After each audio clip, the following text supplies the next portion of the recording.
بسم الله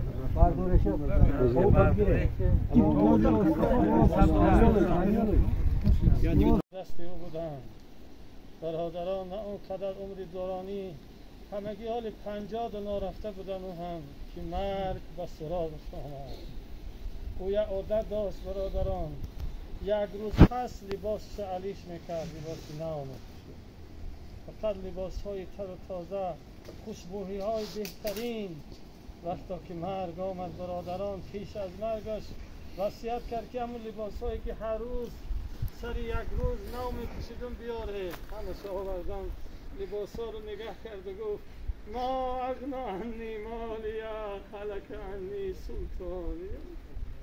ای وای، گفت این مال من به فریادم نرسید، این قدر سلطنت و دولتی من کجا شد؟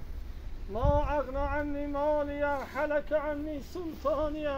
این من سلطنت داشتم تا این طرف و اون طرف، حتی میبرامد ابرها میرفتن میگفت شما دور نمیرید، در ملک من میبره. این برادر وقت مرگ آمد گریه میکرد، این آیه زیبا را زمزمه میکرد و پیش خدا مینالید. آه برادر جان، به این خاطر باید من و شما از مرگ برادر عزیز خیرالدین عبرت گیریم.